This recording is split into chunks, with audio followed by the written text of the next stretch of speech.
It's our weekly sports episode. Well, you might as well call it our infamous podcast about sports and stuff. Where on this podcast you get to hear a little bit of information about what's going on in the sports world, what's going on in the video game world, a little bit of the technology information, get a little bit of a music knowledge chat, two of our personal faves that we do on the show, the artist spotlight, and of course the infamous ass of the week. So stick around. You might actually enjoy the episode.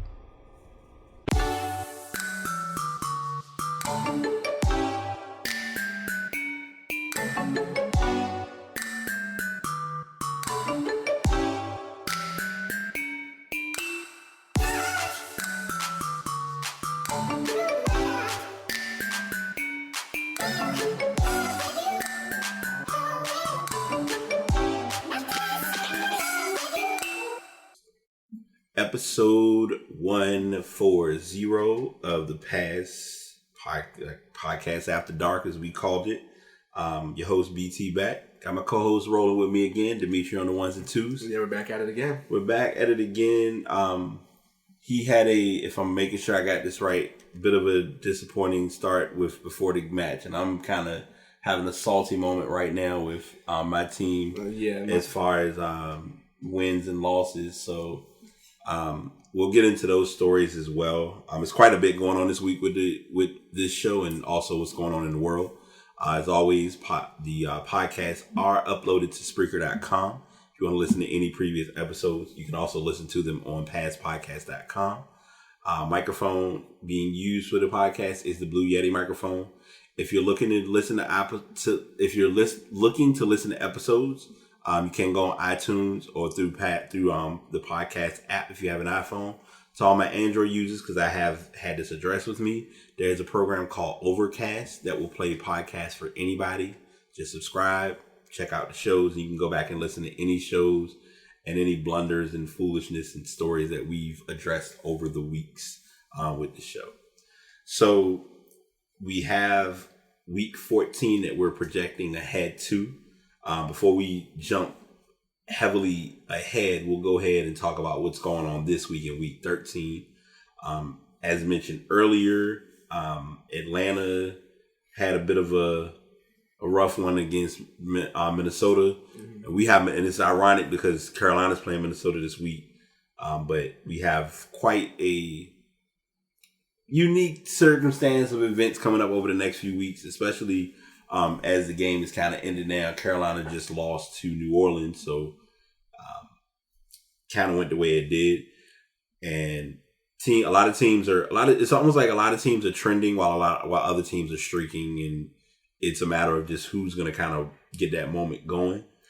49ers got their second win today. Hey, against the Bears. Well, can we blame that on the full moon? Well, okay, so two things. It was the Bears, but it was a win's a win, and I feel petty because I believe last week you weren't on the show, and I actually picked Miami.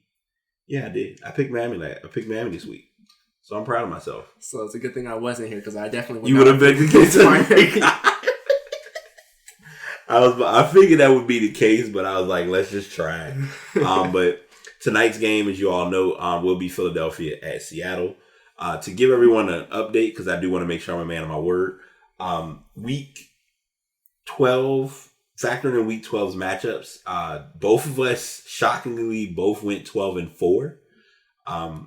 Even with us both going 12-4 because of a lot of my L's earlier on in picks, my overall record is 88-54, and yours is 77-38. So it's been pretty steady. I have not implemented the matches yet as of today for week 13 that I've picked. You weren't there, so I'll give you a quick catch up, and I believe I've already kind of screwed a lot of them. Washington, I picked Washington. Yeah. I know. I would have picked Washington too. Exactly. Yeah, I mean, it's just how you expect it. San Fran, I did pick, believe it or not. I'm sorry, I picked Minnesota. Jacksonville, Carolina, obviously failed at Kansas City.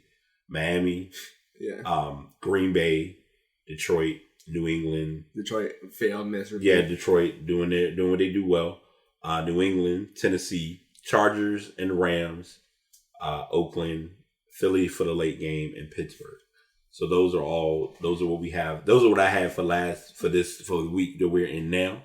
We'll go ahead and jump ahead to week 14, and playoff spots are at stake. We'll talk about a couple of NFL related stories afterward. But the first matchup for the Thursday night game. So this will be even more interesting. Atlanta's coming off of a win. New Orleans coming off of a win, and both going into a short week. It'll be New Orleans at Atlanta. Who you got? You said, so New Orleans are streaking right now, and Atlanta, they're just, I don't know what they're doing. Yeah, I'm sitting here. I see what you did. Okay, let me rephrase that. New Orleans coming off of a strong win, and Atlanta coming off of a struggling matchup with Minnesota. I'm sorry. That's what it was. Okay. Yeah. All right, my bad. And then the Saints have been looking strong, so I'm going to have to pick against my team, and I'm going to pick with the Saints. Okay. I would normally be trying not to go for the face, but of course, since it is, we're having to be honest and looking at how football has played out so far. New Orleans has been playing pretty good football. I'm actually going to pick New Orleans for that game. Going into the Sunday afternoon matchups for next week. San Fran at Houston. San Fran just came off of a big win, as mentioned. Houston, being Houston, they're kind of playing in that post-life, trying to get pieces together. Going to take a surprise pick with this one and actually pick San Fran. Yeah, with this one, you can pretty much flip a coin because they both haven't been playing well. Right. They have Jimmy Garoppolo now in San Francisco. Okay. I believe today was his first game he played with them. Okay. I wish you could just not pick a team, right? Yeah, I'm gonna go with Houston's at home. I'm gonna go with Houston in that one. Okay. Next up, Minnesota at Carolina. Carolina coming off of a loss, obviously, and Minnesota coming off of a big win. It is in Carolina. This is usually that time of Carolina kind of flipping I want to say flip the switch, but kind of getting that, hey, we're at home. It should be a solid game. It shouldn't be anything really stopping them. We'll pick Carolina for that game, believe it or not. Yeah, it's in Carolina's place. But it's still Minnesota. Yeah, it's Minnesota. Yeah, Minnesota just came into Atlanta today, and they showed a bit. Yeah, their defense is legit, definitely legit. I'm gonna go with that one. I'm gonna go with Minnesota actually. Okay. I really like their defense. All right. Oakland at Kansas City. Kansas City, one of Kansas City's earlier wins, if I'm remembering correctly, was against Oakland. They did have a strong run at the beginning of the season, but since then they've kind of run into that stumbling. They hit that wall, and a lot of times when the team hits that wall, there's a challenge. Kansas City has lost 4 straight, so I'm actually going to pick Oakland for this one. Yeah, lost 4 straight. They're 1-6 in the last 7. I'm gonna go. They caught up today at the end of the game, so maybe they've caught their stride a little bit. Okay. Oakland hasn't been playing well either. Yeah. It's in Kansas City. I believe Kansas City's finally going to come out of their losing streak. Okay. Hopefully they don't lose 5 in a row. Yeah. I'm going to go with Kansas City in that one. Yeah, because that'll kind of tiptoe them right. That'll kind of blindside lead them out of the playoff hunt, and put them into they need teams to win and hope. They need teams to lose and them to win and all that type of stuff. Yeah, they lose one more and the Chargers win one more and they're right out the playoffs. Right. Then you have the Colts at the Bills. Very tough matchup. The Bills got destroyed against New England. It was not a pretty sight. Got manhandled. Yeah.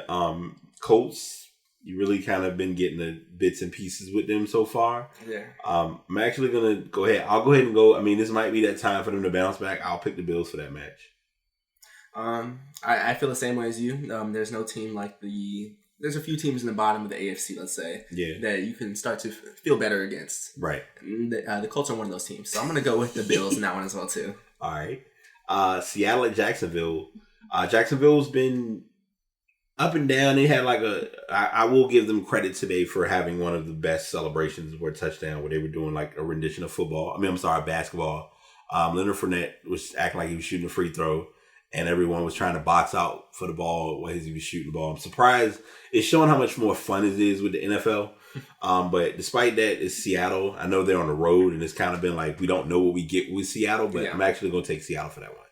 That's going to be an interesting matchup. I think that's going to be a good matchup for next week. I would say it's the game of the week, but I feel like the Eagles Rams are going to be a good matchup as well too. Yeah.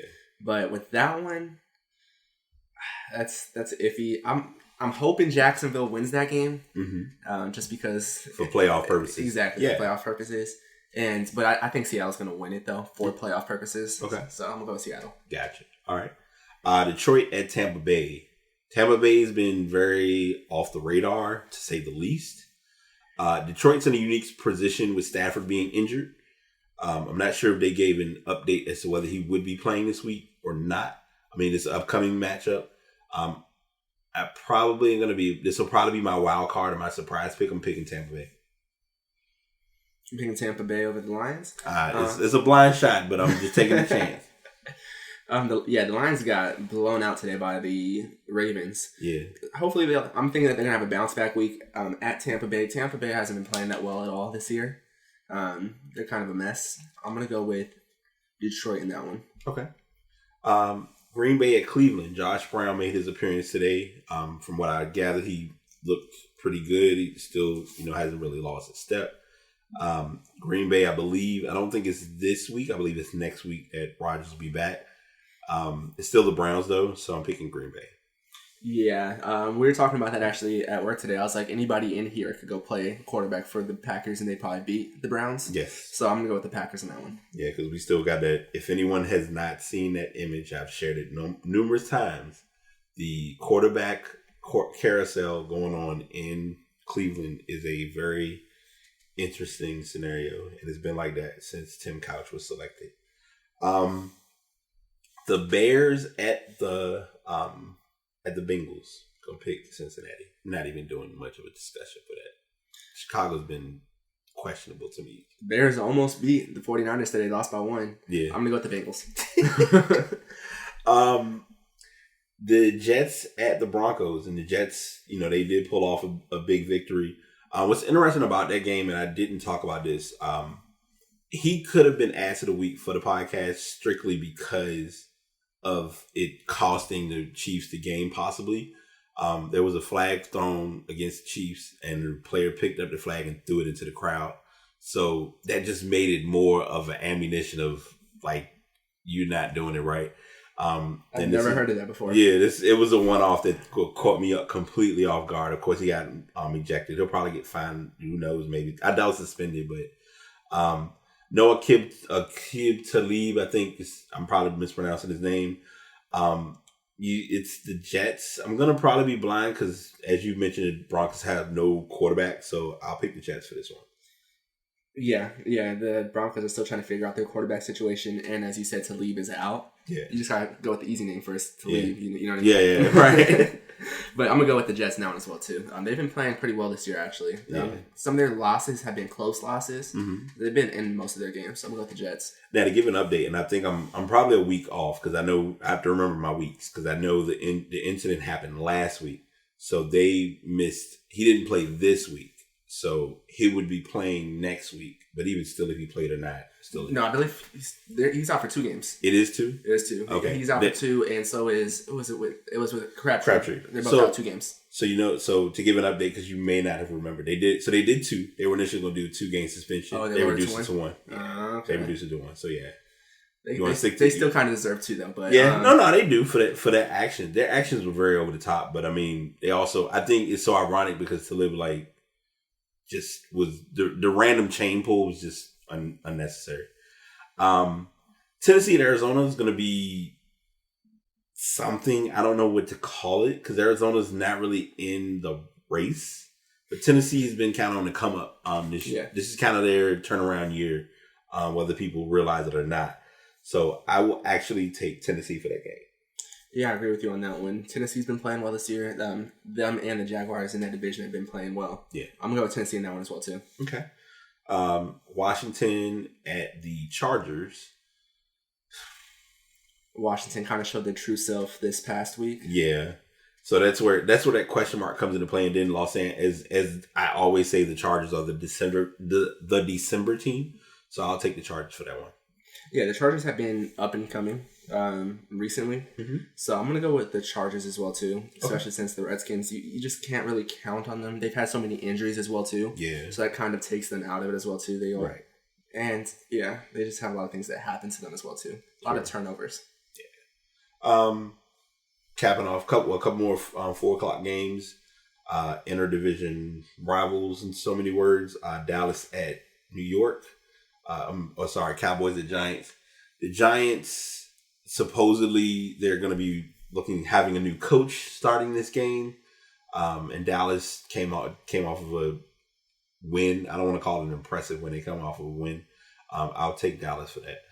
It would be the Cowboy thing to do to lose to the Giants after all that's happened with them, but I'm gonna go with the Cowboys in this one. Okay. If it would be ironic if the Giants win strictly on the basis of how weird of a season it's been, especially with their division being so lopsided. Yeah, and how dysfunctional as a team they've been. Yeah, and the one team, of course, that stands out in their division, Philadelphia, takes on the Rams, as you mentioned earlier, game of the week. I really like this game. I'm not gonna lie. Even though I don't want to, because as we've been talking about for playoff purposes, but it's not really anybody else that's going to stop them but them, and they beat us already. Taking Philly.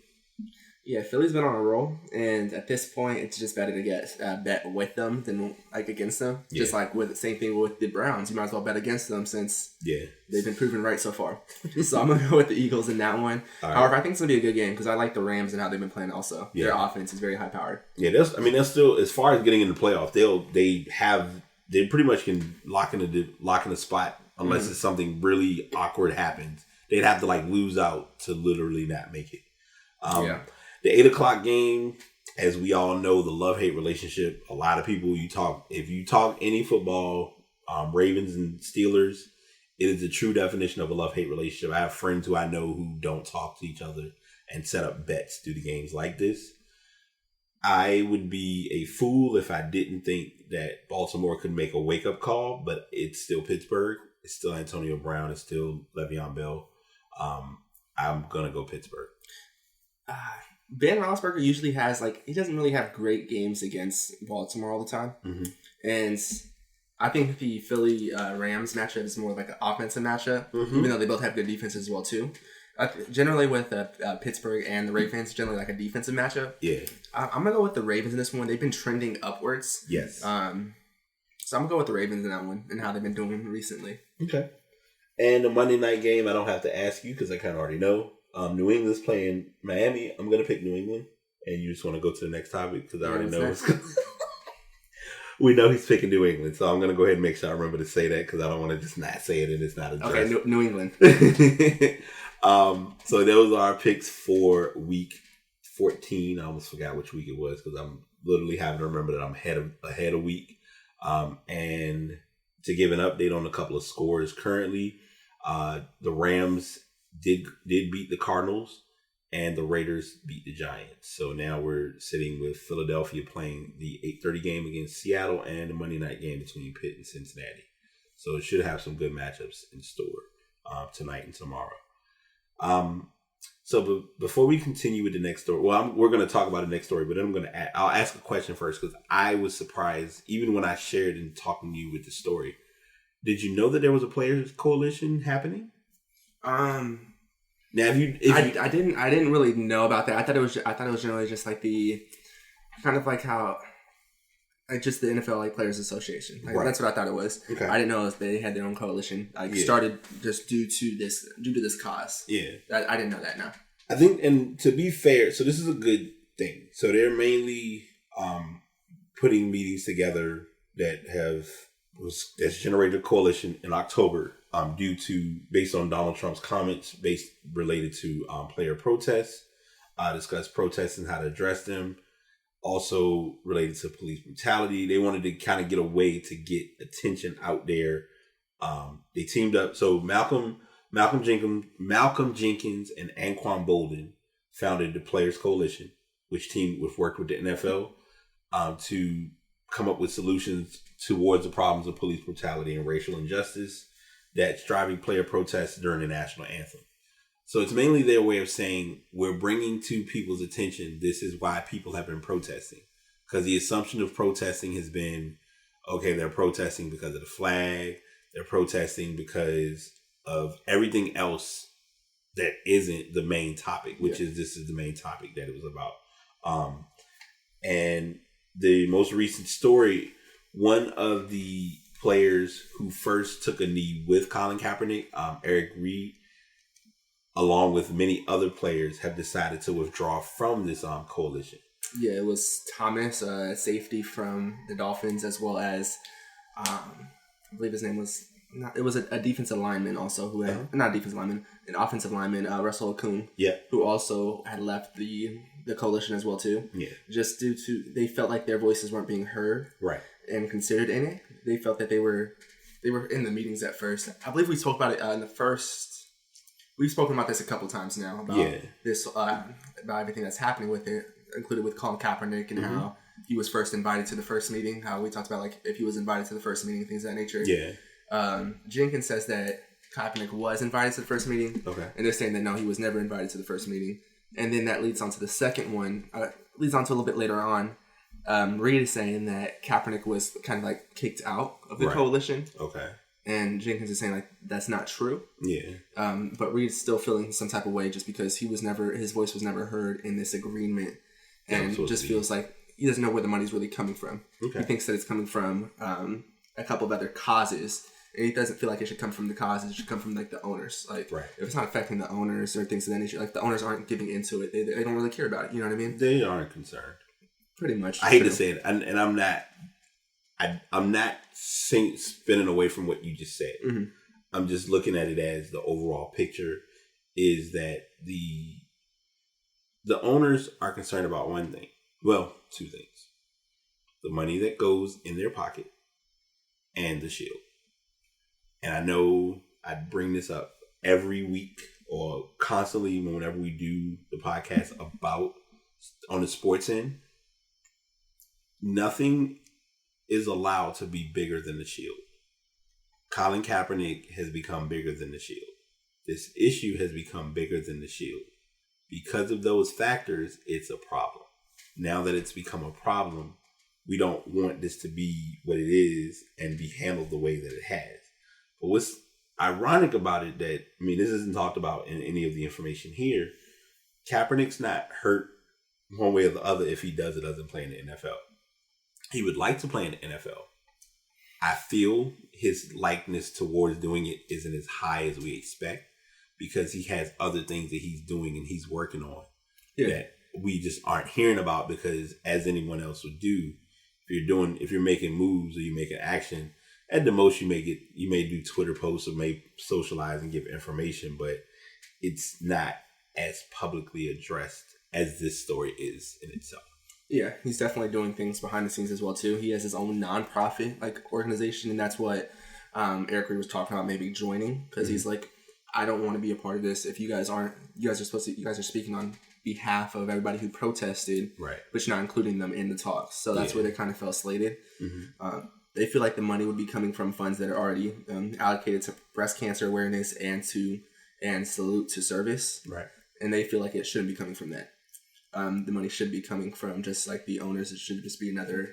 Yeah, the owners logically should give towards it, but the owners don't want to touch it because that would then mean that they would have to actually participate in possibly, I don't know, getting him on their team, which is likely out of the cards. And from what I've sensed and what I'm assuming, because it's not been addressed, it doesn't seem like because I know there was a convolution or something of that sort. I'm probably using the wrong term. But with that occurring at that time when they had that case going on, the case is still in talk. We haven't heard any response. Oh, with the collusion. Thank you. That's still going on. Okay. That's still going on as well too. That he is still suing them for the collusion that he claims the NFL has been doing. Right. You may not find any proof of it, but it doesn't mean that it's not there. But still, because the NFL reportedly offered to donate $100 million to charities and organizations that support the bettering of law enforcement relationships with communities, criminal justice reform, and educational reform. They says reportedly that they agreed in principle this week for the league to contribute at least $89 million to causes addressing those issues over a 7-year period. Right. Yeah, it's definitely a lot involved. So that's a lot of money. However, 7 years, $89 million, just a rough estimate on that's about $13 million a year. Right. Last time I checked, Roger Goodell's also getting paid $45 million a year as well too, and these owners are billionaires. Mm-hmm. So I'm saying at the end of the day, like these owners are coughing up $470,000 a year for this. Pennies. Kaepernick has donated millions of dollars towards these causes, and I'm saying he's not even a billionaire, and doesn't even have a job at the moment. Yeah. So I'm saying he's putting himself out there, and he's doing what he can do for this, even though he doesn't have a reasonable income coming in, the income that he used to have. Yeah, as far as being a player. Yeah, that's true. Yeah, definitely. And some people get the wrong reason about why Kaepernick did what he did. Mm-hmm. It's not doing it because he's saying that he's getting oppressed. Even there was a quote in here that he said that he's doing it for the people who are getting oppressed. That, like he said, the stand wasn't for me. Yeah. This is because I'm seeing things happen to people that don't have a voice, people that don't have a platform to talk and have their voices heard and affect change. Right. So I'm in a position where I can do that, and I'm going to do that for people that can't. So that's his feeling on the matter. Yep. So one thing that they did mention, and it's in this article, so that because it's been, you've mentioned it, and I'll just make sure I emphasize it as well. The reason the players have been protesting is it has nothing to do with the flag, it has nothing to do with the anthem, nor the military. Players are protesting police brutality and inequality that's rampant in the nation, and disproportionately affecting Black Americans. This all started, obviously, when he was sitting during the national anthem. And it's so ironic because what we don't realize now is when the national anthem happened at that time, he literally just sat on the bench. That's what he used to do. He used to sit on the bench until he spoke with someone who was a veteran. Yeah. Let him know that it was disrespectful to sit during the anthem. So then he decided, out of respect for that veteran and for veterans, that he would take the knee instead of because he's sitting. Still technically he's standing. He's not per se standing upright, but he's still not sitting down, like just not acknowledging. But what still amazes me that I always go back to this: everyone who watches a game at home, when you watch a game on TV and they do the national anthem, no one stands up. Or even better, I'll even take it a step further. When you're at, say, a bar like Hooters, B-Dubs, Kickback Jacks, we're naming places here, but just places in any bar that you go to, and they do the national anthem. If a game happens to be on and the national anthem comes on, everyone is not in the bar standing up doing the national anthem, or whatever. Or let's try this for kneeling, right? When people say that it is disrespectful to kneel, during the national anthem or something of that nature, when people are religious, right, and they give praise to God, right, they are also they kneel, right? It's not out of disrespect; it's out of like reverence. Yeah. So there's different ways to also look at it as well too. Mm-hmm. It was just a way of creating a conversation, and it created the stir and the spark that I think nobody expected it to get to. And here we are over a year later, and we're still trying to get to step one and figuring out what to do and what they're trying to do. So he's, as you mentioned, he's still filing the suit for collusion, and he still is unemployed. And it's just kind of become a talking point for number 45. But we'll keep an eye with this story. If something even greater or even bigger comes from it, we'll definitely address and keep our attention towards that. So the next story that we'll do, and we'll go into, because I want to make sure that I bring this up, because we did talk about it earlier, or we briefly talked about it, but we didn't go into full detail. There's a huge shift going on in the world of the New York Giants. To say the least, of course. Yeah. The Giants have had a tough season. They've had a rough season. This was even before what is going on in the past couple of weeks. And as I always do every once in a while, I'll give you a condensed but direct timeline. Early on in the season, Odell Beckham gets hurt. You look at it as he's out for the season.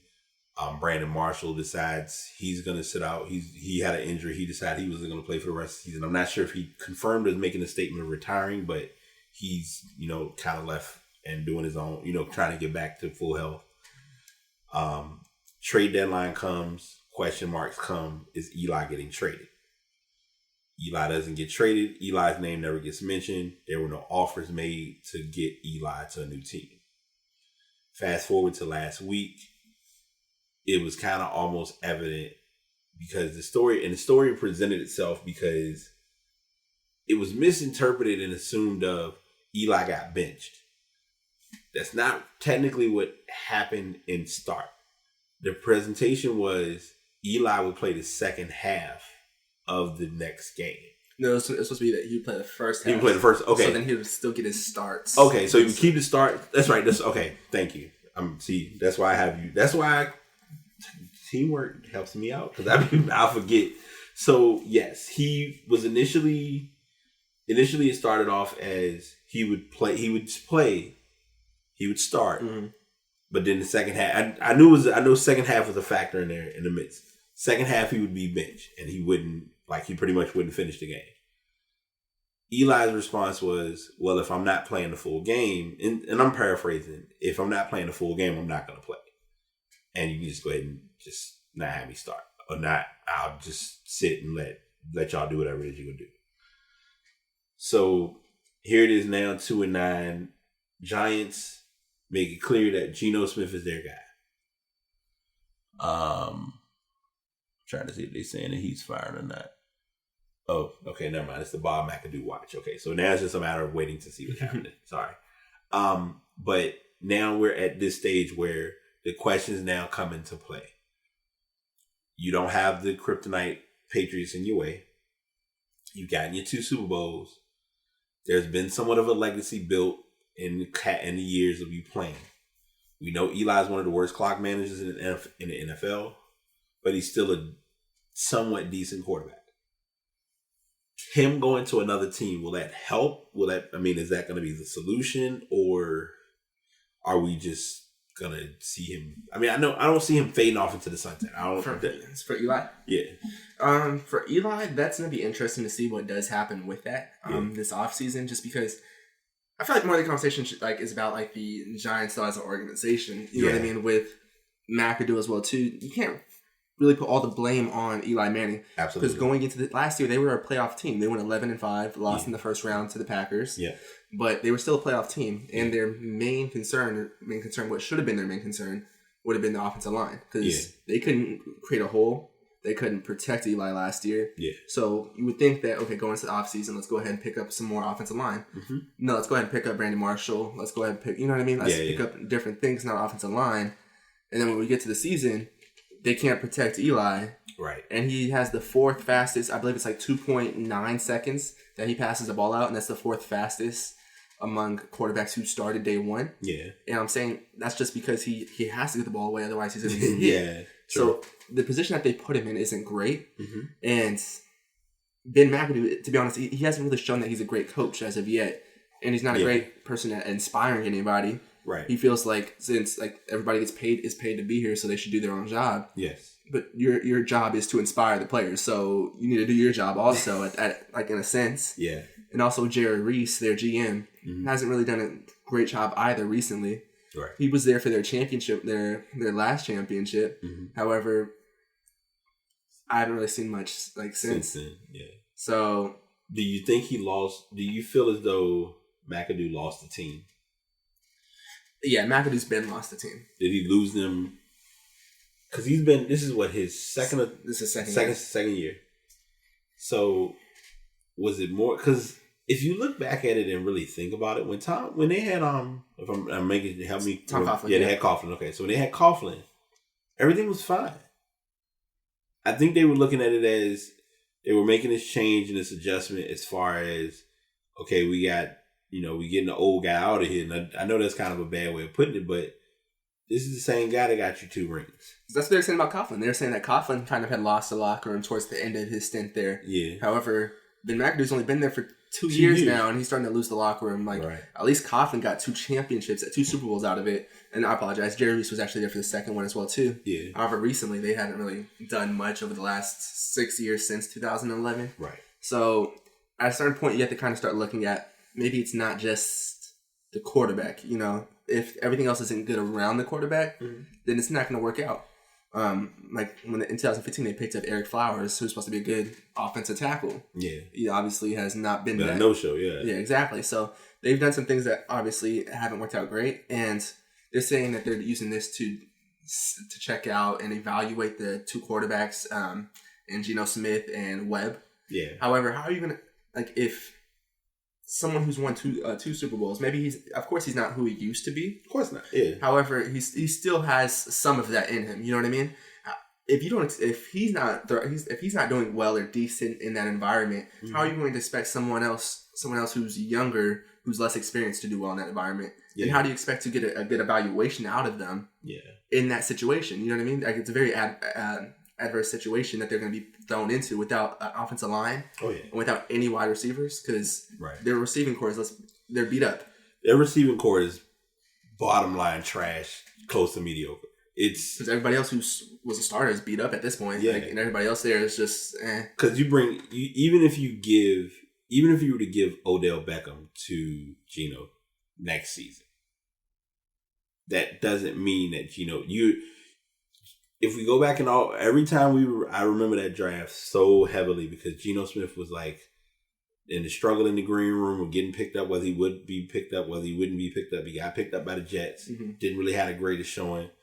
And it's been like it turned into, because I think as players, as fans, we sometimes forget this. There was a point in football where getting a good quarterback was like pulling teeth. We're kind of still there now because you have a lot of quarterbacks that are getting paid, and it's like, but you haven't, like, what have you shown that's giving you that reason to get paid? And go ahead. I was saying also you still have to have the situation around you. Like, for example, with say Kirk Cousins in Washington, mm-hmm. I believe he's a good quarterback. However, the situation around him is not good. It's horrible. Yeah, they've let go 2 wide receivers last year who were 1,000-yard wide receivers.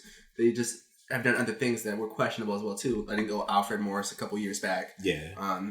And doing things of that nature, and then still expecting their quarterback to do good, not wanting to pay him. Right. And then now with the Giants, they've always been like trying to show that they're a good franchise, a model franchise. Mm-hmm. They've only had one quarterback since 2004, and that's been Eli Manning. Started 210 starts, and he's shown that he's done well for you guys. Yeah. I feel like at the end of the day, the least that you could do for him is at least let him start the rest of the season. You could have let him finish off the season. Yeah. And then at the end of the season, at that point, that's when you decide who you want to go with, and you let them get the starting reps throughout the whole offseason instead of just throwing them in there. Yeah, because this season was already at a loss anyway.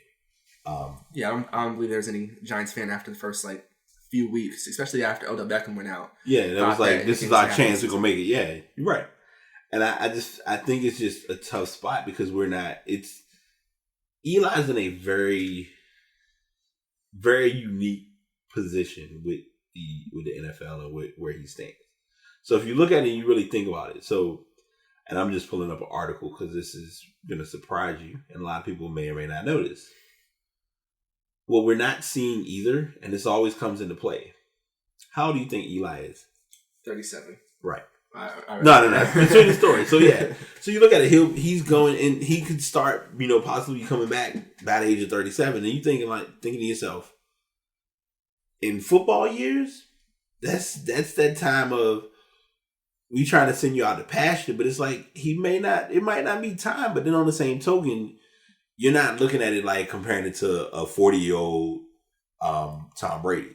That's know what I'm saying? Like that's how it's kind of almost being compared. And what's tough about it, and I'm glad they don't do it, but I'm just hoping they don't.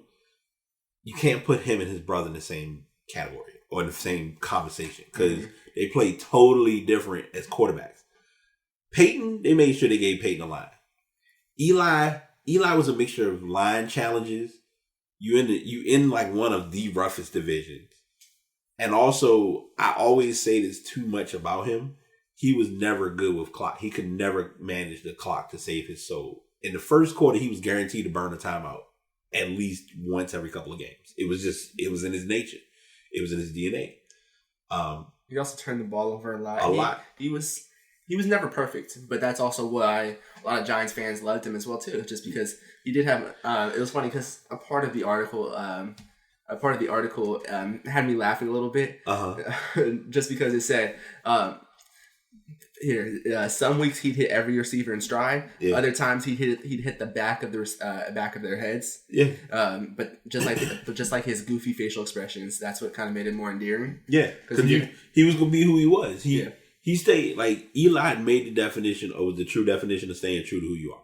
Yeah, and that's what's kind of been his that's been his staple for being a quarterback. But now, like you said, 37, 36, but they should have let him finish out. I think that's the only thing. That's the thing. Yeah, they should let him finish out. Like, because at the end of the day, like, especially maybe some people like say like Patriots fans or fans of that nature, like maybe wouldn't appreciate that. But say for you, or maybe I'm speaking for you when I shouldn't. But for myself, like as a Falcons fan, I would like to have a quarterback who played for the last 14 years. Yeah, where I won 2 Super Bowls in those 14 years. Right, I'd be glad with that. Yeah, even if we were having a terrible year this year, I could at least say like we've won. At least like since I've been alive, you know what I mean? No, you're right. I mean, having a team, being able to say that you witnessed your team win a Super Bowl at any point is a huge thing.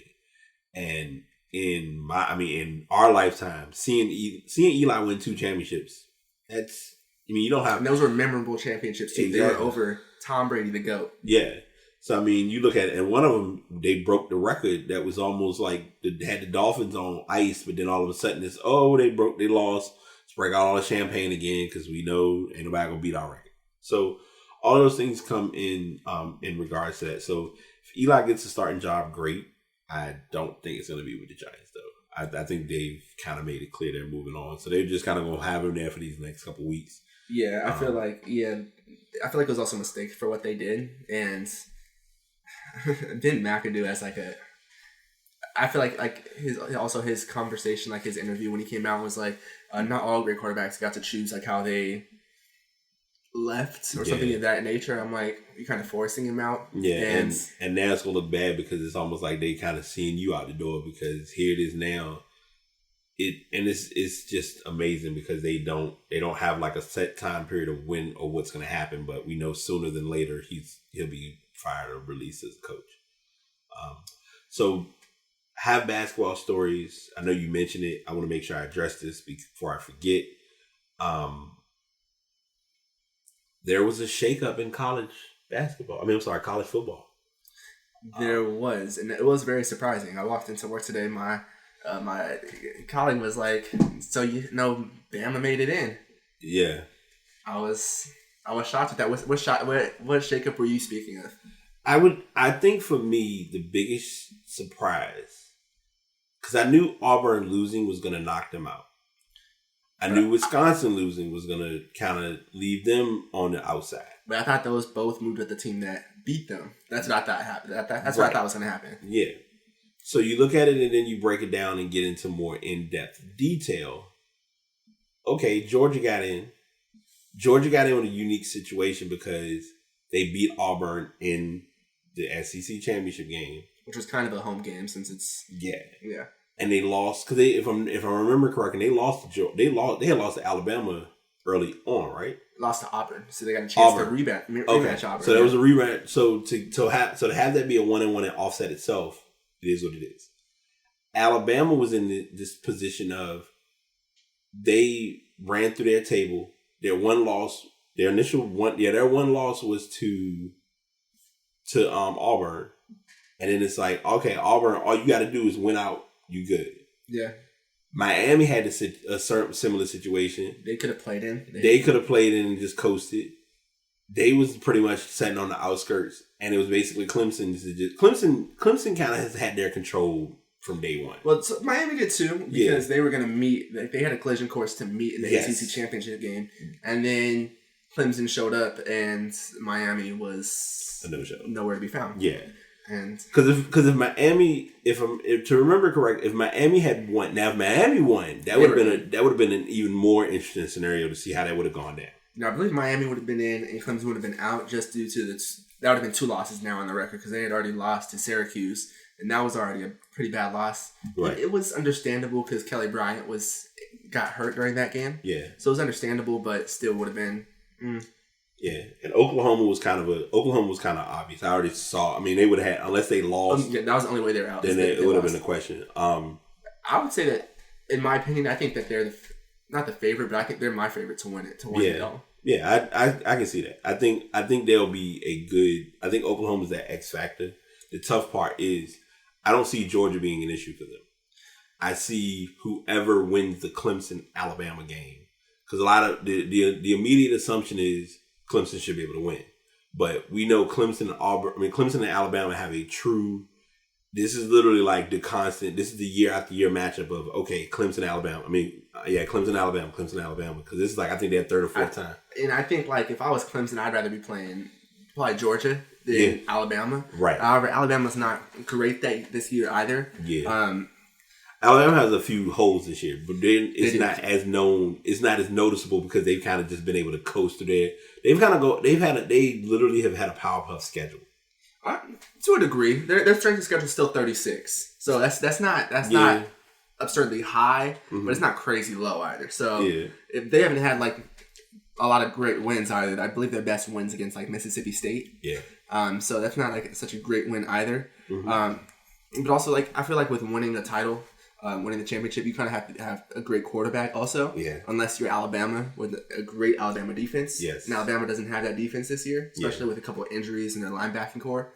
And Oklahoma does have that with, for some reason, his name is just... Yeah, I can't... You talking about their quarterback? Yes. I can't think of it either. His name's just slipping me. I just know he was a big deal because last week he could have been asked of the week for the animated scene that he gave after the match, but that's neither here. I mean, during the match, because they were playing Kansas. Last part of it, and then we'll jump into basketball. Do you feel Ohio State got snubbed?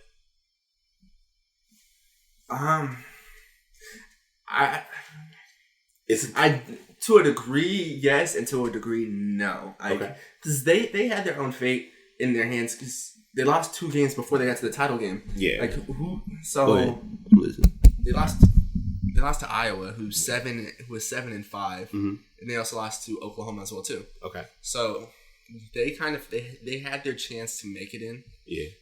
But you can't lose to Iowa. Like that's a very bad loss, losing to Iowa. Yeah. I think the Iowa game was the hurt for them. That's probably why they were sitting on the outside.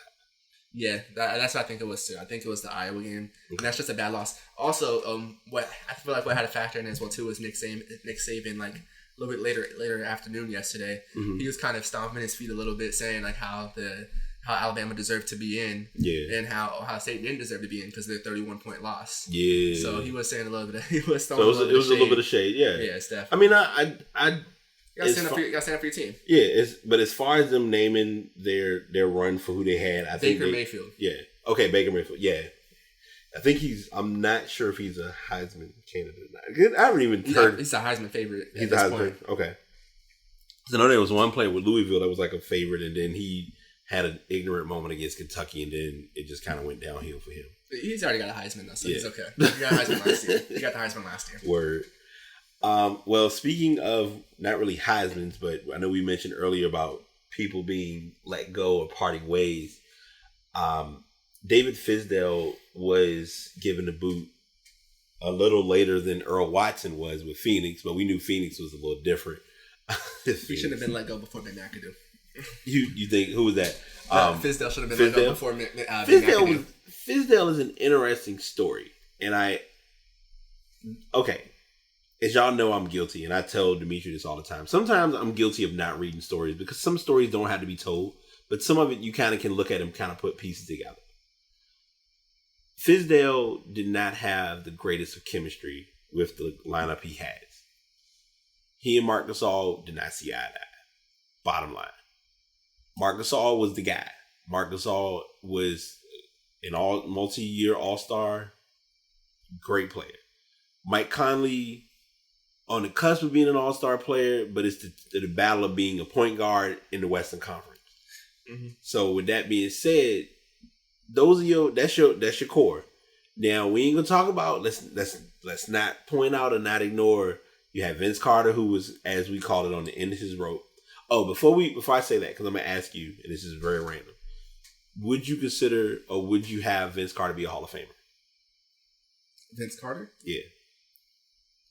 I would say so. With the length of the career that he's had and what he's done in that career, yeah, I would say so. All right, yeah, because we had a huge sports talk about different players. I think it was Vince Carter, Grant Hill, Tracy McGrady, Steve Francis. Tracy McGrady, I believe, is already in the Hall. Yes, Tracy is in, but a lot of people felt like he shouldn't have got it. I believe he deserved to get in. He has 2 scoring titles under his name. Yeah. He had some injuries later on in his career, but nobody can debate what he did. Right. Coming up, and he was young when he was on the Raptors, but what he did in Orlando, that's when he got his 2 scoring titles. And his Houston run was his Houston run before he started having the injuries later on, and the Houston run was still he still did amazing things as well too. There, he didn't win a lot, but he put up numbers for it. Yeah. So back to Memphis. So you have Vince, who went to Sacramento. You have Zach Randolph, who went to Sacramento, which I still don't understand, but it's business, so they made moves for what they needed for. Because I know Zach is up there in age, so it's not you're not getting the young Zach Randolph from when he was in just got out of Michigan State. So with that, it was kind of like Dave Fizdale's what he was the way he was going. He wanted to create a new culture for the Grizzlies, right? And with that, they kind of accommodated him with what he wanted to do when they chose him. Like for example, in the article, it shows when he wanted locker room painted, it was painted. Yeah. When he wanted to play a different playing style, they played a different playing style. When he wanted to let go, part ways with Tony Allen and bring in Ben McLemore, they did that. Right. And when they wanted to keep Mario Chalmers instead of their first round pick and Wayne Baldwin from a couple years ago, they did that also. And another thing to figure out was that to put in there is Marc Gasol and Mike Conley both had career years last year. Yes. Under Fizdale. So I'm saying he did help them. So it was a mutually beneficial relationship. And it was mainly Marc Gasol who didn't really talk. They didn't really talk actually. Yes. And so that's kind of what hurt him as well too. But I feel like you can't really blame Fizdale for what's going on there. Because I can't really remember the exact number, but I believe they had 17 different lineups last year. Yeah. They had so many different injuries last year. It was crazy that they even made it to the playoffs, let alone that they won a couple games against the Spurs in the first round. Mm-hmm. And so I just don't feel like you can blame it on Fizdale. They've also had 3 coaches in the last 4 years. Yeah. So they're kind of going through another stage right now as well too. And the GM tried blaming it on trying to say Fizdale was there are certain trends. He used in his interview, the exit interview for Fizdale. Yeah. These are a couple of comments he said. He said, "The trends have not been positive. Look at the trends. There just wasn't a lot of positive trends. We were trending downward. There are bigger trends." Yeah, you get that. Kind of get a reference of it. Yeah, saying you weren't multiple times in the. Yeah, he wasn't trendy in so many words. Another thing that I'll address with this too, and it's not talked about in this article. One player who did come to his defense because he did play under him, and we'll talk about him next. Is LeBron. There's a lot of players throughout the league who actually kind of stepped up. Like Damian Lillard also stepped up as well too. Said something on Twitter about it. Yeah, because it's one of those things that it doesn't matter who you put in a position. If a team sucks, they suck. Bottom line. And I think put John Wooden out there for some of these teams, they're still bad. I mean, if you we'll do the reckless discussion because this happened and we both know it. When John Calipari attempted to be an NBA coach, it was not the greatest attempt. When Rick Pitino, before he decided to give money away, attempted to be a coach, he went NBA to coach. An NBA coach. And you keep in mind these coaches were put with the New Jersey Nets and the Boston Celtics. Yeah. So you put them with a team that's either they're in a practical rebuilding stage, let alone they're trying to adjust to this culture of being a coach. And in his case, with Fizdale, like we mentioned, he's that targeting towards a younger crowd. As a Laker fan, I'm gonna go there. You have a younger team. Luke Walton is a player who literally just retired a couple years ago.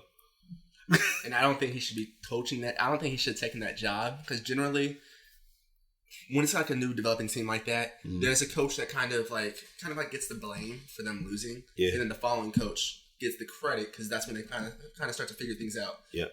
Think of i.e.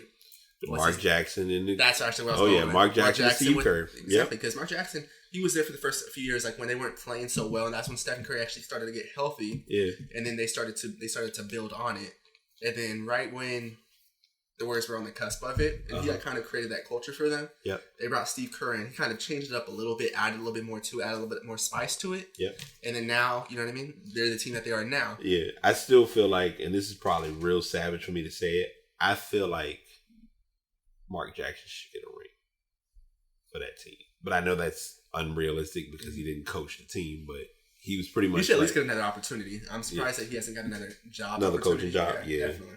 Do you... So speaking of coaching opportunity, do you feel like Fizdale would get another coaching opportunity in the NBA? Yes. Or are we likely to see him go to college? No, I believe he'll get another opportunity in the NBA. He has a lot of fans in the NBA, in terms of players, and it is a players' league. Yeah. So it'd be also great to have like a players' coach that also knows what he's doing, like statistically as well too. You know, he is the coach that did take that for data. You know what I mean? So true.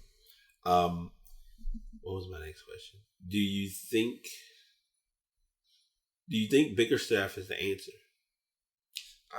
For Minnesota, I mean for Memphis, because Memphis is still Memphis. Also, like they've lost last, I believe, 7 games, but that's because Mike Conley's been out those last 7 games. Right. So when your star point guard's been out, you're obviously not going to play as well. Like let's take LeBron off the Cavaliers. Let's take, you know what I mean? Take Durant. Well, they're a different. They're a different animal. If you take 2 teams from Golden State, if you take two of their All Stars, and if they're hurt. Well, yeah, 2 of them, yes. Definitely. That's the same situation. Yeah. It's because they had so many. That's why I said that's a different situation. Or Kawhi, or going back down. I mean, Kawhi's been out. They've still been playing pretty good, but Kawhi not being in full health and not being on the team, you're seeing the Spurs kind of making a stride, but it's a different process with the team. Exactly. So teams are always different without their star player, especially when they only have. They're especially top heavy. The Grizzlies. Yeah. They only have 2 stars, and then. A bunch of John Does. Someone else, please name me their starting 5. Like it's not like it's hard since they have so many people fluctuating. So we'll see what happens with him. He'll probably get the rest of the year, but I don't think they're a playoff team. Okay, noted. I'm gonna name this Ross. You gonna laugh when I come up with these names because there's so many who that and who out. Who are they? Or where are they now? Yeah. Oh no. We're gonna go over the lineup just for fun. And half of these guys didn't even realize they played for the team. So you said Conley. Now I can't give you the starting 5 because they probably rotated numerous times. You have Dylan Brooks, Mario Chalmers, Deontay Davis, James Ennis, Tyreek Evans, Jermichael Green, Andrew Harrison, Vincent Hunter, Ben McLemore, Martin, Chandler Parsons, who I think was a starter. Yeah, he's getting paid. He's getting paid the money, and they're trying to just have him there. Wayne Selden, Kobe Simmons. I think Brandon Wright was one of their starters as well. They don't have like the starting lineup on here because they probably had to go through rotations with teams. Mm-hmm.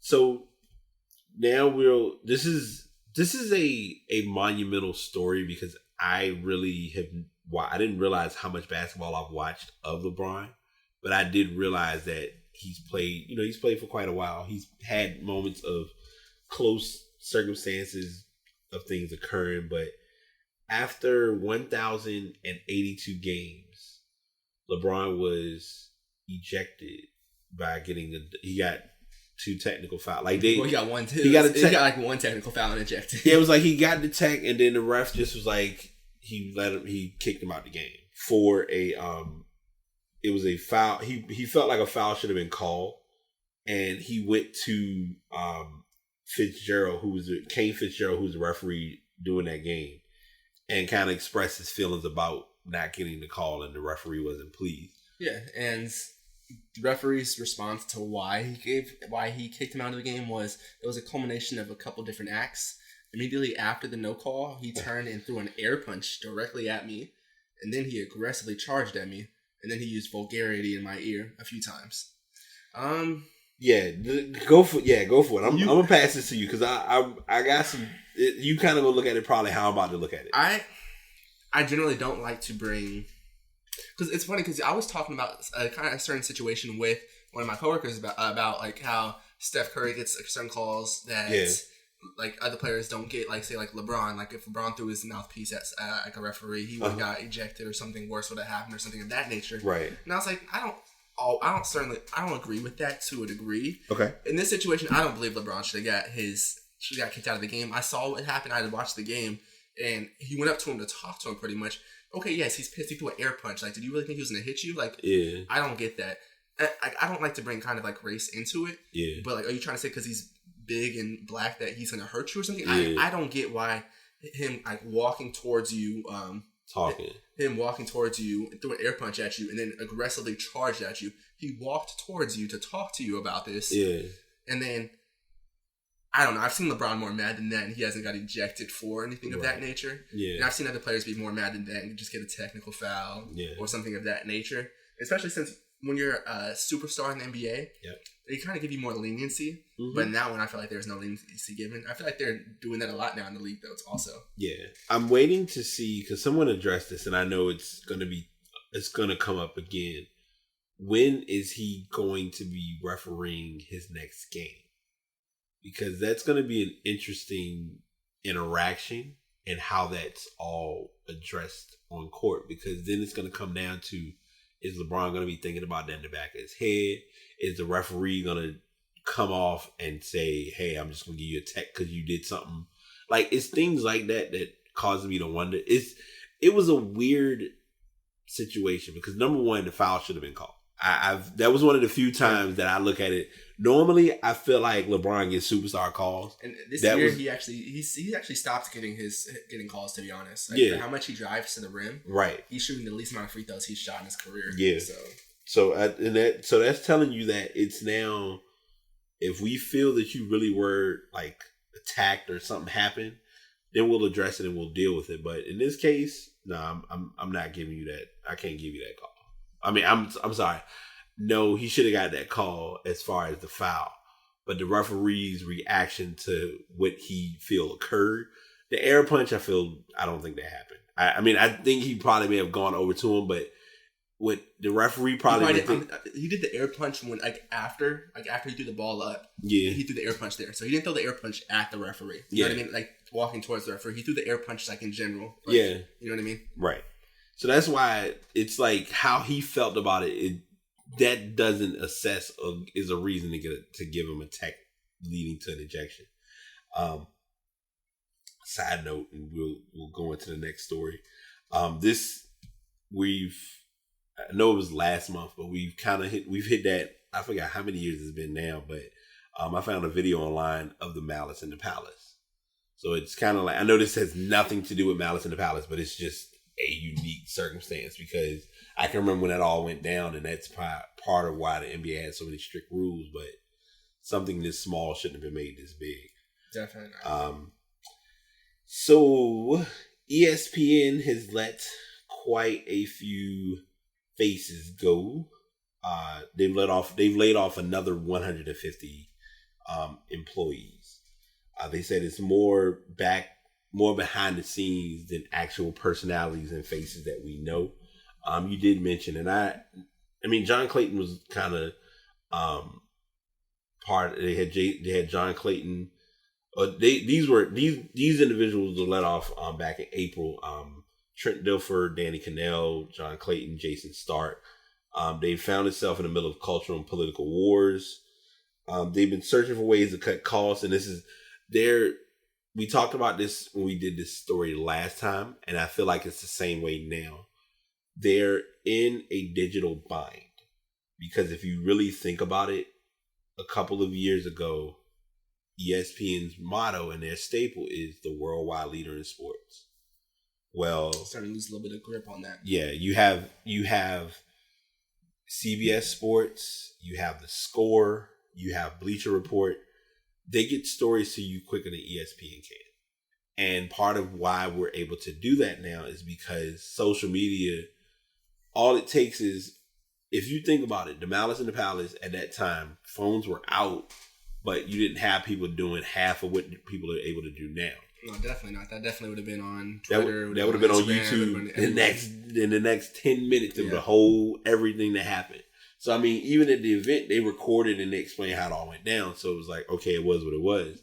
But now their closest thing that they can try to do is get as close as they can to keeping up with those companies. Yeah, they're talking about adding to like redesign their smartphone app and begin selling ESPN Plus. It's supposed to be like a subscription streaming product that they hope will attract to those who currently do not subscribe to cable. Because that's also something like not everybody has cable anymore. You know what I mean? Like people find other ways to watch TV. Exactly. Netflix, Hulu. They watch TV a different way. So, 2018, and then there are other. We talked about this off air. Even with Mike and Mike being changed, with new show Wingo and Golic or whatever, and Get Up. It's gonna be Get Up for Mike Greenberg. That's the show that he's gonna be hosting. It's gonna be called Get Up. Yeah. So I mean, I kind of saw this coming, but I also don't feel like it's gonna be anything that we'll notice above, beyond the surface. It's just gonna be another day of ESPN. I mean, people most times. ESPN watching SportsCenter, like they're trying now, especially with doing ESPN Live, trying to get folks to like morning edition ESPN. Certain shows are gonna kind of keep them afloat, such as First Take, late night when they get Michael Smith and Jamel. Side note, we saw Jamel come back, and that was quietly just kind of came and went. And it also speaks to now that you brought that up, actually, they actually changed their policies in regards to speaking politically on social media outlets. Yeah. They changed that after the situation and why she was actually suspended with what happened with her on Twitter saying some stuff about the president. Right. So they're trying to, because they found themselves in a political talks a lot. Yeah. On SportsCenter, on ESPN, and generally people go to ESPN to get away from the political talk. Exactly. So then once people started hearing the political talk on ESPN, like, why am I going to change it here? Might as well be watching a political channel, or, you know what I mean? Yeah. Going somewhere else. Right. That's true. But yeah, ESPN is going to be known by folks as being that channel. I mean, they still will get, as far as sporting events goes, that's what's keeping, those are the things that keeps ESPN afloat. College basketball, college football, of course. Monday Night Football, because when they picked up, as soon as the transition came, I'm not going to be surprised if in the next couple of years that the Super Bowl ends up on ESPN. Because now I'm surprised they haven't got Thursday Night Football on ESPN. Right. Because I don't know if it's the NFL Network and ESPN not really seeing eye to eye. I don't know. There's no telling. So we're at our I want to say halfway point, but we're at our segue. It's a brief segue to this week with the stuff that we have. There were a few companies who decided to have their little beefs and battles again, and some cereal that I didn't expect would even exist until I found a story. But we'll get into that story in a bit. It looks like the iPhone X has been hit with a lawsuit, thanks to the good old folks at Qualcomm. And I'm not sure, you may or may not know about Qualcomm. I know about Qualcomm Stadium. Okay. So Qualcomm, believe it or not, at one point, like iPhone and Android, Qualcomm was the phone that a lot of people had. It was a very flat phone, very basic phone, very simple, generic cell phone. They noticed that the technology, of course, was growing. They really kind of then went away from making phones and kind of making like behind the scenes stuff.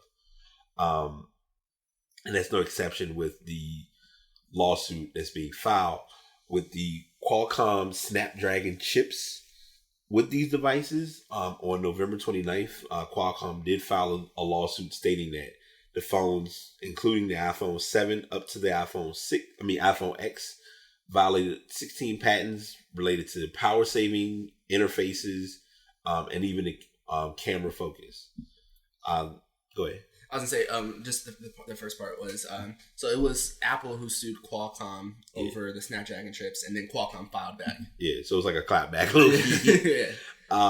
And it's so weird because it's almost as though companies have this kind of money to just say we'll fight it out and we'll see what we get out of it. This is too much. Maybe it's less money to just fight it out rather than just paying you up. Yeah, and so with the International Trade Commission, it's now with this, there's a matching complaint with the US ITC that would ban imports of the iPhone X and other models over these patents. Apple's not wanting to be involved; they're not really touching it. That's gonna hit that bottom line right there. Yeah, what's that? That's gonna hit their bottom line right there if they aren't able to produce or sell or import iPhone X's. At that point, they're gonna have to try to come to the negotiation tables, and that's kind of what they're trying to do with that. Yeah, because they said that the ITC cases are usually faster. And there's a good chance that bans on iPhone 8 and X could do some damage to Apple's bottom line and push it to the negotiating table. I can see that. And I mean, what's tough about it, and for some reason, I think that's why, and I tell people this all the time, I think the iPhone X is about a month old, a little under a month old. Right. And the 8 has been out probably about a month and a half, if not 2 months. Anytime phones first come out, let them get all their kinks out of the way. This is probably another level of kink or another level of, problem. But, I mean, I've got my 7. I've held it I had a slight scare. So tech tip, any of y'all who are iPhone users and are able to get the latest version, be sure to download iOS 11.2 because there was a update that helped with my phone. Because one day I charged this was a couple days ago, plugged my phone in to charge it, and I'm like, okay, it's charging, but then it was trying every time it was attempting to look for a location signal, the phone would reset. So it just kept resetting, and I'm thinking to myself, why? And my phone, of course, because of that, just kept getting hot. And I'm like, all right, this is not good. I need to figure out what's going on. So I luckily went to software update, ran the update. The update was related to that, but it was also, the update includes the option where if you have another person with an iPhone, you can send money through Apple Pay through the iPhone. So it fixed those features among, as they always say, bugs and security vulnerabilities and things of that sort.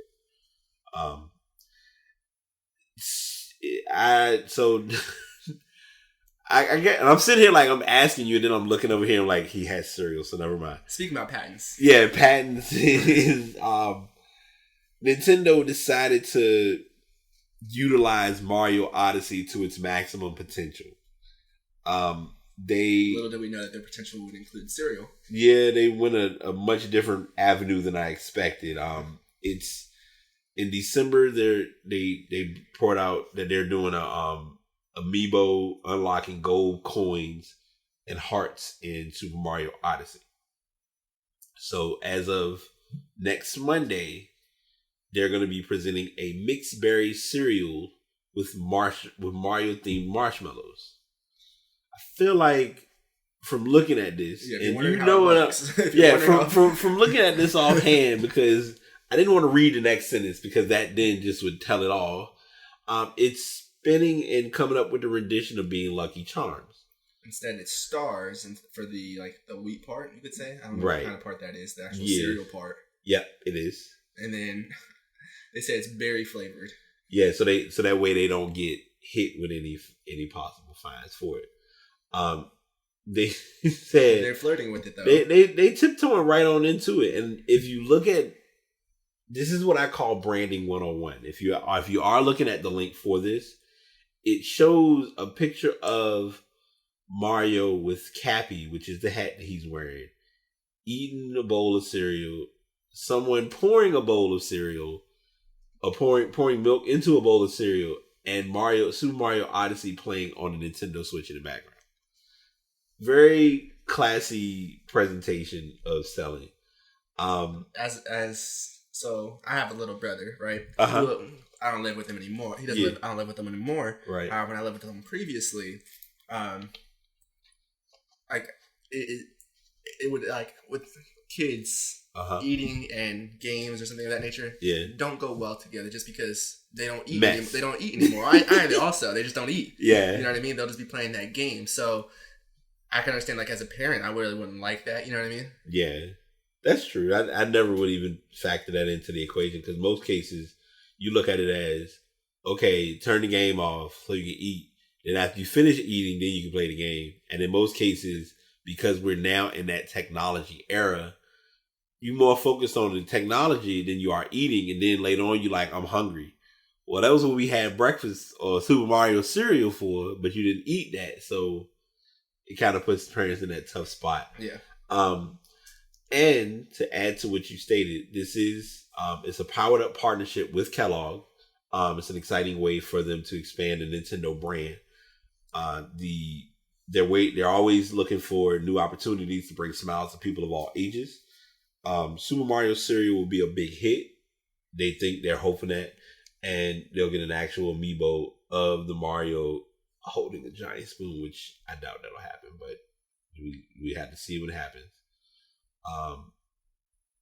I'm looking forward to, like, when that actually hits shelves or people actually post Instagram hashtags of Super Mario cereal. Just my honest opinion. You gonna buy a box? Believe it or not, fun fact, I rarely eat cereal.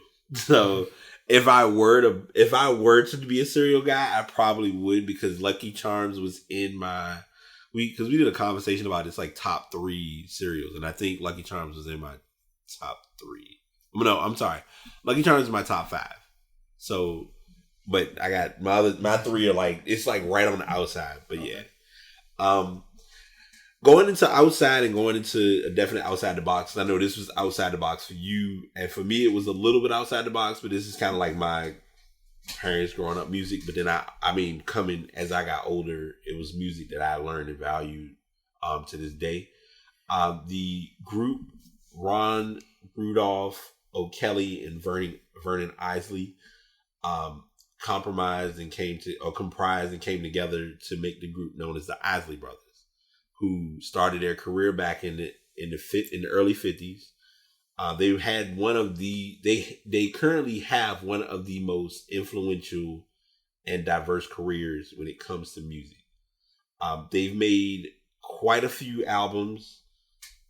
There's albums that I can sit and go back and forth and discussing them. Not as far as doing, so I'm gonna do things a bit different. Like I have, as far as the article, if you want to read over the article that talks about it, I know Dimitri will give some infos and some tips in the midst. First album they dropped was Shout. Then they came out with Twist and Shout. They kind of continue that theme as far as twisting and shouting. They did the album This Old Heart of Mine, Soul on the Rocks. Then you go into Tamia Motown Presents back in 1967. The Brothers Isley in 1969. Then they did a couple of live albums in 1960. They did a live album in 1969. Also, they did It's Our Thing. One of their hit singles, It's Your Thing, Do What You Want to Do. Couple of, like, once you get to 74 was when 74 up until about 78, 79 was when they started to kind of hit their stride of music. Mm-hmm. They started to do Footsteps in the Dark, Midnight Sky. It was a lot of songs that they brought out that people really knew about and were ready for, but weren't expecting to be like as big of a hit as it was. Some of their albums, yeah, like I said, on Live It Up alone, you have Live It Up, Brown Eyed Girl, Midnight Sky, Hello It's Me. Hello It's Me has been sampled by remade by a lot of artists. All in My Lover's Eyes was on a different album. As you go further into their career, they then did they kind of made like they took a bit of a hiatus in music, and then they came back in like early 2000, bringing out albums. Eternal, Body Kiss. They worked with R. Kelly. They did like I call it like a theatrical movie, as far as he was working with the Isley Brothers worked with R. Kelly as far as doing Keep It on the Down Low. The Isley Brothers worked with him as far as doing Contagious. And those last 2 albums that you talked about, Eternal and Body Kiss, were with their remaining duo, because there were a lot of brothers who were in this. Yes. I believe one of, I don't know if you said in the beginning, was Ernie Isley as well too. Yes. That those two albums, The Eternal and Body Kiss, were Eternal was in 2001 and Body Kiss was in 2003. Okay. And that was with the brothers of Ronald and Ernie. Yeah. Those are the ones who did those two albums. Yeah. So that, I mean, doing the A to Z with this group, I mean, so the reason that I gave this group the attention I did was because there's an album that they just released. I'm going to be upset because I'm probably not going to be able to find it, and I would love to play it, but I can't because of copyright. But and while you're looking for that, so some accolades on the Isley Brothers are they've had 4 top 10 singles on the United States Billboard chart, 16 of their albums in the top 40. 13 of those albums have been either certified gold, platinum, or multi-platinum. The brothers have been honored by several musical institutions, including being inducted into the Rock and Roll Hall of Fame in 1992. 5 years later, they were inducted into Hollywood's Rock Walk. And in 2003, they were inducted to the Vocal Group Hall of Fame. And the album that I got introduced to, now it's an older album, it's from 2004. It was called Taken to the Next Phase, which is, they mainly it was a reconstruction album, which they took there were songs that were originally done on the album that brought more current artists on the album to do it. One of the songs that I always think about was they did the Isley Brothers version of the song was Groove With You. The version they put on this album was called Beauty in the Dark, and it was the Isley Brothers with Mos Def. I recall we did Mos Def as one of our artist spotlights a while back. Love Songs is one album that if you've missed music or you've been literally sitting under a rock with the Isley Brothers, I would go back and listen to that album from start to finish. You would get a nice little relaxing, chill groove.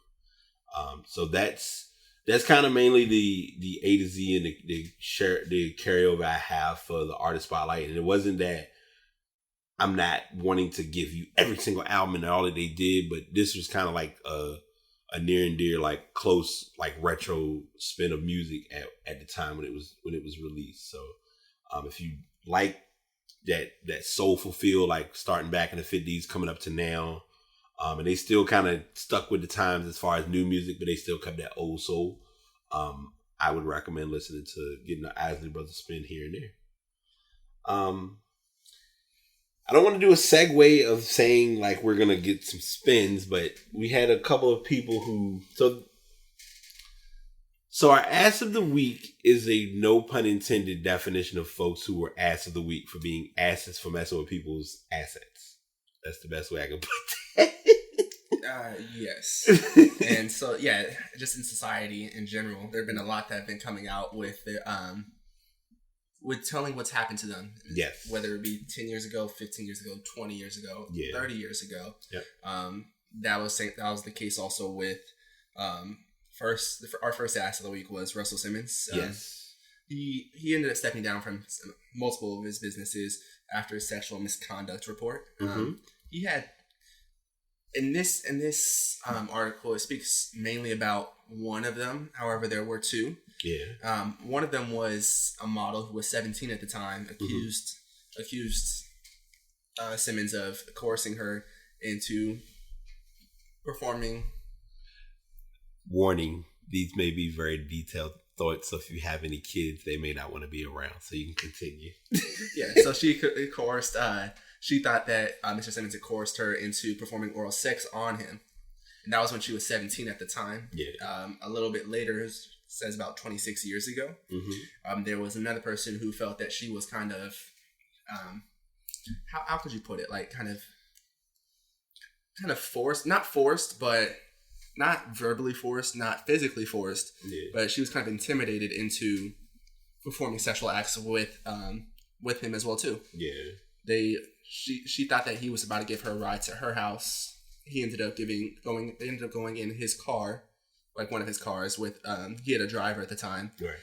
And they ended up driving to his house. Like once she got in the car, this is her story. They locked the door, so she doesn't really say much to it because she's kind of like at that point she's kind of scared a little bit. That's what she says. She's kind of scared, and doesn't want to kind of rile him up.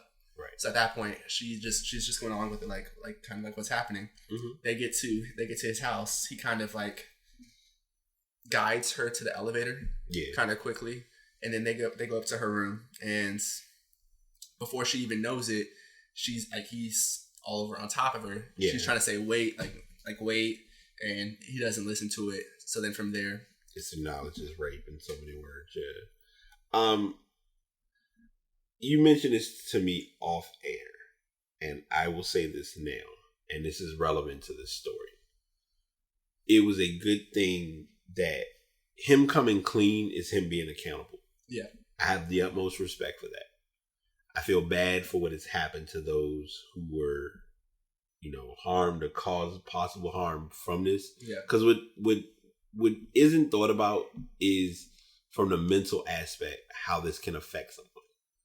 Especially if you're a person who went through whatever you went through, and all of a sudden you're trying to carry along your life like everything's fine, but in reality it's not, because it's literally sitting in the back of your mind like, I want to talk about this. Yeah, but at that point there wasn't really like, in society it kind of wasn't acceptable. As a victim you would get blamed for it. You would get blamed for it. People would talk about you, and so it's like, and then the victims themselves would blame themselves for the situation that they were in. That they put themselves in. Yeah, they would definitely blame themselves for that, which you shouldn't do at the end of the day for that. I also believe in change as well too. It's been 20-something years since this did happen. Yes. So possibly he has changed. Like, I like to believe that everyone deserves a second chance. Yeah. Not saying that what he did was right in any way. No. Yeah. But he's asked for forgiveness. He's stepped down. He's relinquished his responsibilities. I think it's a step in the right direction. Definitely. He's not trying to deny it, trying to attack her credibility or anything like that, which I feel like is great compared to what some other people have done. Yeah, which will jump right into the next aggressive one, because I'm not brushing him off and I'm not rushing through. I just know, like, Russell did what he did, and I'm not downplaying it in no way, shape, or form. I'm just glad he, like you said, and neither was he downplaying it or anything of that nature. He's handled it. He's come clean about it. He's moving on, which is the important responsibility fact. for it. Exactly. Next person, I just don't. Took a different route. Yeah, Matt Lauer. It was a tough story because you can tell. I don't know who it was tougher for.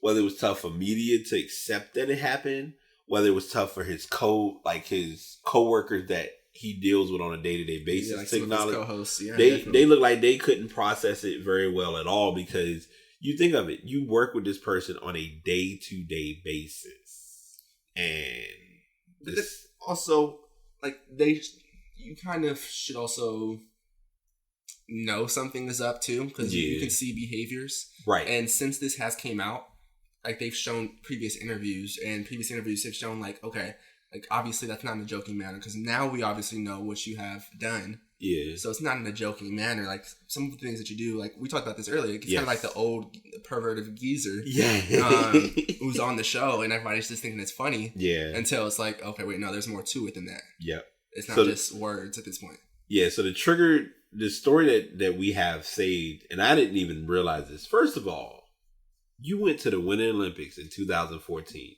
Your purpose of being there is to get a story or to be a host and manage talking about the Olympics. There should be no reason that you're sexually harassing someone, or that you're, doing different things that should not be done. My client and I met with representatives from NBC's Human Resources and Legal Department at 6 p.m. And let me make sure I get the person's name, because I'm not sure if they have her name. The woman's lawyer, I don't have her name listed from what I can tell. If you see it, by all means, correct me, but I know I can miss stuff quick. Over the course of several hours, my client detailed egregious acts of sexual harassment and misconduct by Mr. Lauer. In fewer than 35 hours, NBC investigated and removed Mr. Lauer. Our impression at this point is that NBC acted quickly and responsibly, as all companies should when confronted with credible allegations about sexual misconduct in the workplace. So, to add to what you stated and to bring this up, because I literally saw this interview and I didn't realize the extent of how crazy it was until I pulled it up. He was doing an interview with Sandra Bullock for a movie that she was in. And they showed the scene from the movie where I guess she had on a towel and he had on the guy. I believe it was the proposal. The proposal, yeah. And he literally, from the beginning of the interview, all he talked about was the sex scene. He said that you're the screensaver on my phone. On my, I believe it was a laptop. Yeah, he said screensaver. You have you saved as like a wallpaper on my desktop or something like that. That's what it was, Using that term, and I'll never lose memory of that picture in my head, and I'm just thinking to myself, this is not a good interview if you're really trying to like. And he's had a couple other like questionable interviews as well too. Yeah. I can definitely understand from, let's say, like a friend's perspective or a colleague's perspective that they may feel like, especially like when you're getting that, like say like when you first wake up that day, and then you're about to have to report on it as well too. Like that's your friend. Like, at the end of the day, that's still your friend, even though he's like what he's done is not right whatsoever. You kind of want to be supportive. However, you also have to think of the victims also in this situation. You know what I mean? So it's definitely a tough road to walk for them. It is.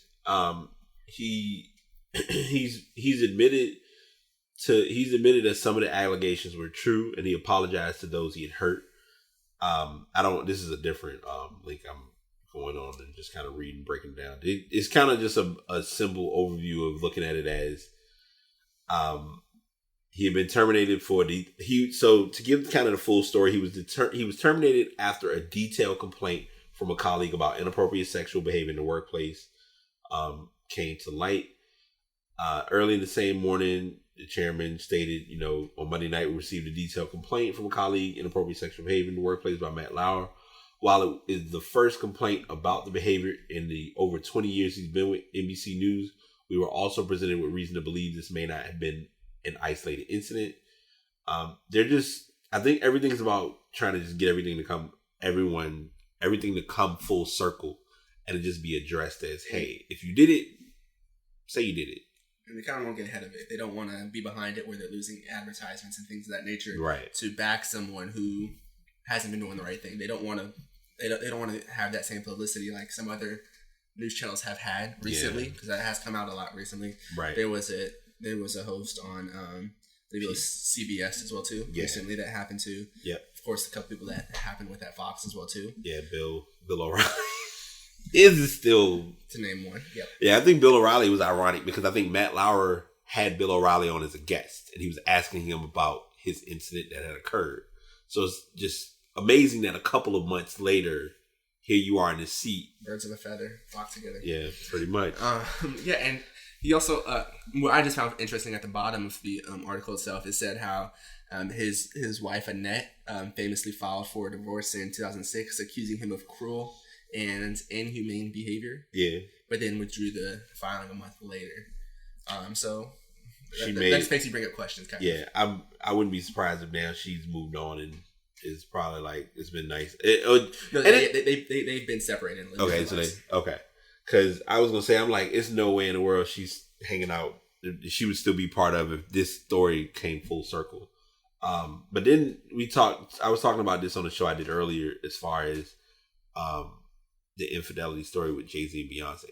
I know this is random, has nothing to do with this story, but just something that's interesting. When something occurs, we give this, should they stay, should they go? And it's like, we don't know a person's situations or reasons of staying or leaving. Both been through together, yeah. But I feel like Matt Lauer has been forced to learn a lot, but we also don't take into account or don't look at the fact that he's getting a lot of money from like NBC. He got paid. He was getting paid from NBC. Yeah. And what's going to hurt him even more now, because they just addressed this a couple of days ago. He won't be doing the Christmas parade, I believe. Whatever NBC Today does, it's a show that they normally do, and he was supposed to be part of it. He won't be part of it. obviously, because he's not on the show. Yeah, and at the end of the day, I personally don't feel bad for him because he put himself in a situation that he's in now. True. Especially with multiple people coming out. Yeah, and with like just the way that he treats women in general, like the way he talked to Sandra Bullock, like on television. Like it wasn't like it's one thing if it's like a give and take, like where they're both joking around. You know what I mean? Like some people like to have that give and take where it's funny and things of that nature, right? Yeah. And then sometimes it's not that. It's supposed to be like for her. I'm pretty sure at that time it was her promoting that movie. Yeah. That's not really. That's all that's promoting is just that there's a nude scene in it. So anybody who wants to see a nude scene can go see it. Pretty much. I mean, that's why it's the internet. That's why it's television. You can always go and get information. This might be the weirdest ass of the week I've done. And I don't really know. It's not that I intentionally got these stories together and this was how I planned it. It's, first and foremost, that's not how I function. That being said, Caitlin Fresina and Brian Rodriguez are currently on the run, I guess you can call it. And I'm before I continue, I'm not laughing about it. I'm laughing because I'm surprised that someone would have it be set up this way. Now I'm giving the names, but I guess I should give the ages and the relations. So, Caitlin Fresina is 17 years old. She's a soccer player who's obviously a teen. And in high school. And Ryan Rodriguez, who's a 27-year-old male soccer coach, were both they both ran off and are in the Northeast, and they're trying to get more information together because it's impacted the parents of the child. The child's boyfriend is concerned, and the whole community is just confused. Like, I'm just trying to put that 10-year gap of understanding. Like, people date the 10 years apart. I get it. But 27 and 17, like... Yeah, definitely different. Yeah. They've probably been around each other more often, though, since they're both, like, one's a coach of a soccer team and one plays on the soccer team. Right. However, this is definitely a little bit more different. Yeah. They said that she was last seen at her home on Saturday night. Yeah. Before she went off with the coach. They've been seen, like, in Georgia and South Carolina. They're believed to be heading, like, northeast. So... with that, it's definitely a little, definitely a little strange. They said that she left her phone at her house. Uh-huh. She wiped all the data off of her phone, so she couldn't be contacted. And they couldn't get a hold of. They said that there was like a little bit, I guess, a message with one of her friends or something of that nature. Who they said there possibly is a relationship there. So it's definitely. It's awkward. Like I think you're shell shocked like I am. Is how can I describe this but not seem awkward and how to look at it? So yeah, they're gonna treat. They said that we're gonna treat this until we find out that she's okay. Yeah, is that she may be in harm's way. So they don't know for sure, like definitive, that she did go ahead and leave with him. Like it was consented. However, it does seem like it is consented, but until they find out for sure, they're treating it as if it's not consented right now. Especially since she's still a minor. So like, right. That's the other. I think that's the side of it that really makes it huge. So the school district of Columbia County did state that it's working in tandem with the sheriff's office, and they've suspended and Rodriguez has been suspended. That's what I didn't get. Like, he's suspended pending ongoing investigation. So does that mean like if the investigation goes a good way, that he'll be back? I don't get why they don't just at this point like fire the man. I feel like there's something that's not being this. I guess it's they want to give the positive side to it first. They want to make sure that the girl's safe or something like that. Okay, that's understandable. That's why, and I think that's why they're looking at it that way now. If it does have to escalate to be an investigation, whether it's she was taken if it was non-voluntary. I feel like either way though he should be fired. He should be fired. At that point you shouldn't be leaving with a student. Yeah. Especially out of town, anything of that nature. Or in general, like a teacher and student shouldn't be having relationships. Right. Especially when that student is a minor. Yeah.